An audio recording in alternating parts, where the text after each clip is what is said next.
अपने अपने ऑफिस के लिए निकल जाते हैं, जिसके बाद तानिया और उसकी सास घर के काम में बिजी हो जाती हैं। तभी रसोई में से तानिया के चिल्लाने की आवाज आती है। माँ, बचाओ रे, उश, उश, उश, भागो यहाँ से। तानिया की आवाज सुनकर उसकी सास भी वहां आ जाती है। अरे क्या हुआ? और इस तरह स्लैब पर चढ़कर क्यों बैठी हो?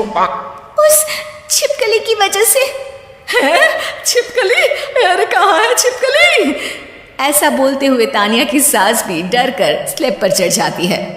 अरे जब इन छिपकलियों को घूमने के लिए हमने दीवार और छत दी है, फिर ये हमारे घूमने की जगह पर क्यों उतर आती है? मुझे क्या पता, सामने बैठी है, आप ही पूछ लो ना, साथ में भगा भी देना।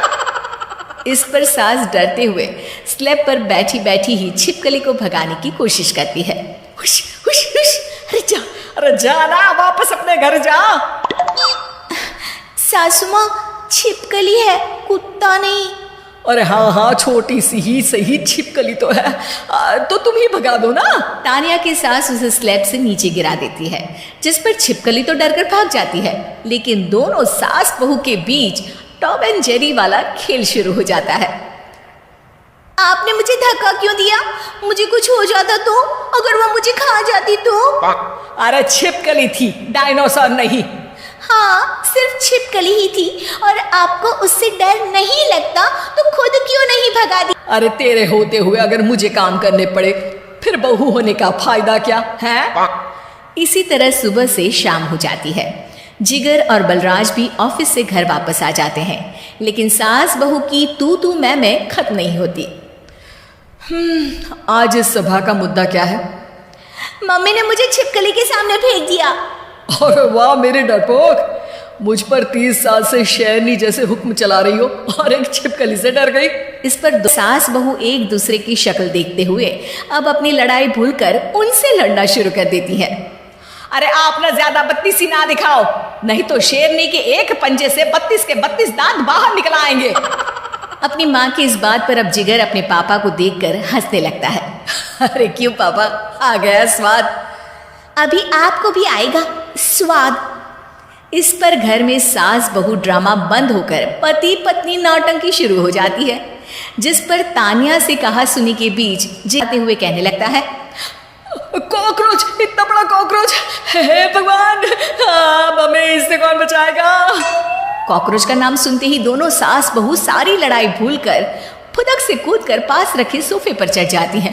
अरे कहाँ है, अरे कहाँ है कमबख्त? अरे उसे भगाने की जगह अनाउंसमेंट तो ऐसे कर रहा है जैसे 12:40 की आखिरी लोकल है, छूटनी नहीं चाहिए। तो जमाना ही नहीं है। ठीक है भाई, अब मैं आपको बिल्कुल भी नहीं बताऊंगा कि आपके पीछे भी एक बहुत बड़ा कॉकरोच बैठा है। जिगर की बात पर एक बार फिर दोनों डर से उछल जाती हैं, जिसके बाद जिगर और बलराज इसी तरह कभी कॉकरोच तो कभी छिपकली का नाम लेकर उन्हें परेशान करते रहते हैं। अगली सुबह ये दोनों हमारे डर का ऐसे मजाक बना रहे थे जैसे खुद कभी किसी चीज से ना डरते हो।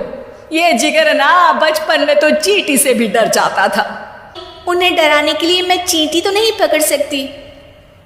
अरे पागल औरत, इतना बड़ा होकर क्या वो चींटी से डरेगा? मतलब हमें बदला लेने के लिए कुछ अलग सोचना पड़ेगा। अरे वाह, क्या ब्रांड न्यू न्यूज दी है। सोचो। दोनों बहुत देर तक जिगर और बलराज को डराने के लिए अलग अलग तरीके सोचती हैं, पर किसी भी अंजाम तक नहीं पहुंच पाती, जिस पर तानिया की सास उससे कहती है। हम उन्हें नहीं डरा सकते, पर अपना डर तो खत्म कर ही सकते हैं ना। अगर हमारा डर खत्म हो जाएगा तो फिर वो अपने मजे के लिए किसे डराएंगे और इसी तरह उनका पचका हो जाएगा। हाँ, नाइस आइडिया, पर मुझे इससे डर क्यों लग रहा है? सास की बातों से डरते हुए भी वो दोनों अपने डर को खत्म करने के मिशन पर लग जाती है, जिसमें पहला कॉकरोच सामने आते ही वो डर कर भाग जाती है। हमसे ना हो पाई, मम्मी इससे आप ही निपटो ना। अरे क्या आप निपटो, साथ चल, नहीं तो तेरे ऊपर ना छिपकली गिरा दूंगी। हाँ बस, हाँ पहले छिपकली पकड़ कर तो दिखाओ। अरे यार चल ना। इस पर दोनों भगवान का नाम लेते हुए एक वाइपर लेकर कॉकरोच के पास जाकर डरते डराते उसे भगा देती हैं, जिसके बाद उनमें थोड़ी हिम्मत आती है और वो दिन ब दिन एक एक कर अपने हर डर पर काबू पाने लगती हैं। कुछ हफ्तों बाद, वाह मम्मी, आइडिया तो मस्त था। अब कॉकरोच हो या उसका बाप, मैं किसी से नहीं डरती। अरे शाबाश। और मैं छिपकली हो या उसका पूरा गैंग, सबके छक्के छुड़ा दूंगी। पर मम्मी जी, उससे पहले किसी को सबक सिखाना है। उसी रात जब बलराज और जिगर टीवी देख रहे होते हैं तो दोनों सास बहू प्लान बनाकर छुपके से उन पर नकली छिपकली और कॉकरोच फेंक देती हैं, जिसे देखते ही वो दोनों अपनी जगह से उछल खड़े होते हैं। अरे वही माँ, छी ये छिपकली कहाँ से आ गई? ओह, इस कॉकरोच को मेरे ऊपर से हटाओ ना। अरे क्यों बेटे, कैसे माँ याद आ गई? जब माँ को डर लग रहा था तब तो बहुत खिल्ली उड़ा रहे थे। ससुर जी, कॉकरोच से तो हम जैसे डरपोक डरते हैं, फिर आज आपको क्या हुआ? दोनों हंसने लगती है, जिससे जिगर और बलराज को भी उनकी गलती का एहसास हो।